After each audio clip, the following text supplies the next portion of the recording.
Le secrétaire général de la CSA Bénin, Dieudonné Lokossou, était ce vendredi l'invité du 115e numéro de la rencontre hebdomadaire des journalistes à Café Média Plus. Au cœur de cette rencontre avec les hommes des médias, la décision gouvernementale interdisant les activités des associations estudiantines dans les universités nationales.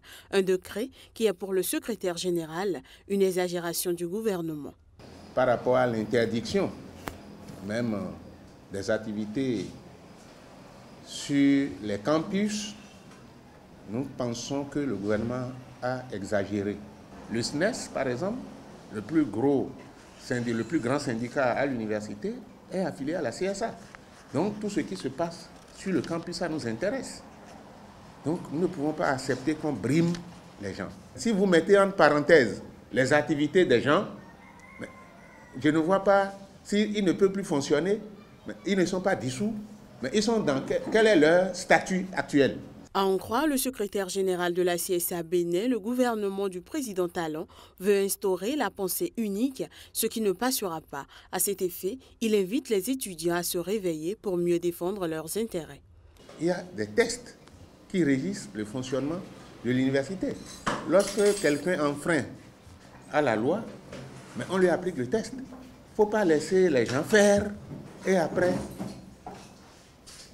que ces enfants-là, ces étudiants-là, eurent été sanctionnés, qu'on revient renforcer la sanction. Parce que pour moi, c'est une double sanction, si les gens ne peuvent pas fonctionner librement. Donc ça veut dire qu'il y a un problème. Ça veut dire qu'il y a un problème. Et moi, je ne suis pas un adepte de la pensée unique.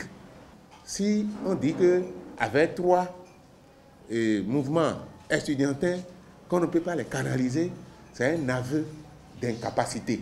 Le secrétaire général de la CSA Bénin annonce par ailleurs une sortie des centrales et confédérations syndicales pour le jeudi prochain. Pour nous, le silence n'est plus possible. Le jeudi à 15h, vous aurez notre son de cloche. Nous le ferons parce que nous n'avons jamais pensé qu'en siégeant au palais, on va tourner le fusil vers les étudiants, vers les travailleurs, a-t-il conclu.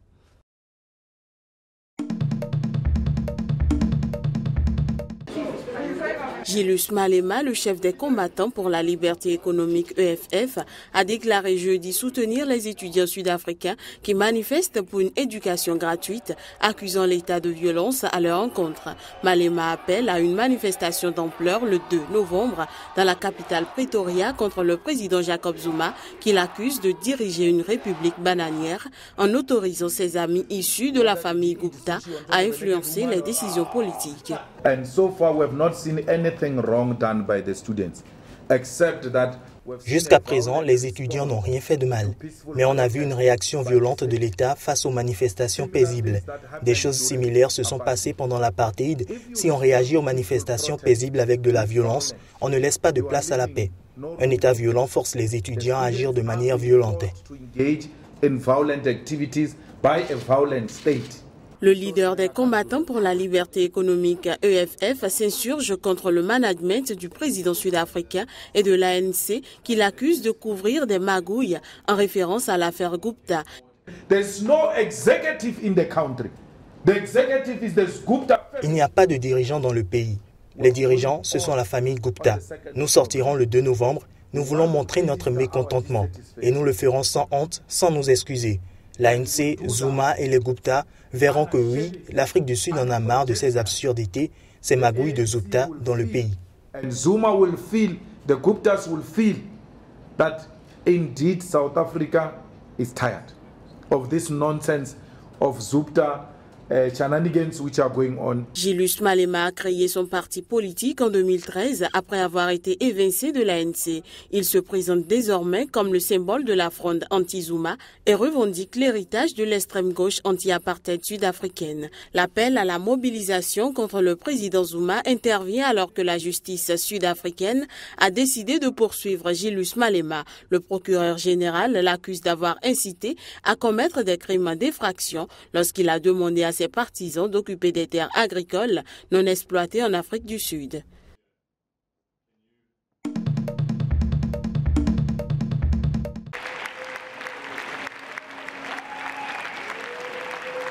L'amendement au protocole de Montréal sur la protection de la couche d'ozone copieusement applaudi par les diplomates, exténués par une nuit entière passée à le peaufiner. Ils sont heureux et satisfaits parce qu'ils viennent de franchir une étape majeure dans la lutte contre le réchauffement climatique. Près de 200 pays réunis au Rwanda ont adopté samedi matin à Kigali un accord de réduction des gaz hydrofluorocarbures HFC extrêmement polluants pour la planète. Je suis ravi. Je pense qu'on doit l'être. Nous parlons d'une action qui permet de réduire les hydrofluorocarbures de 110 milliards de tonnes métriques. Cela équivaut à 2000 centrales à charbon. C'est presque 10 fois les émissions américaines en un an. C'est un accord stupéfiant. Selon une étude publiée par le groupe de réflexion IGSD, l'élimination des HFC pourrait réduire de 0,5 degrés Celsius le réchauffement mondial d'ici à 2100. À l'horizon 2030, elle permettrait d'éviter jusqu'à 1,7 gigatonnes d'équivalent CO2 par an, soit les émissions annuelles du Japon. Beaucoup ont dit qu'ils veulent surpasser leurs décisions ici. C'est bien sûr, il faut faire des concessions, il faut faire des compromis, mais tous ensemble, ce qui était le plus important, c'est que nous sommes restés unis dans ce but unique d'éviter le réchauffement global et peut-être parvenir à minimiser l'élévation de la température de 0,5 degrés, ce qui est très très important. Juridiquement contraignant, l'accord de Kigali permet de donner un signal positif à quelques semaines de la prochaine grande conférence annuelle sur le climat COP22 à Marrakech. L'amendement de Kigali élimine le réchauffement issu de l'un des 6 plus importants gaz à effet de serre, d'autant que des solutions de rechange aux HFC existent déjà sous forme d'hydrocarbures, de dioxyde de carbone, d'ammoniac, d'eau ou d'hydrofluoroléphine. Les participants ont par ailleurs confirmé leur engagement à financer la transition.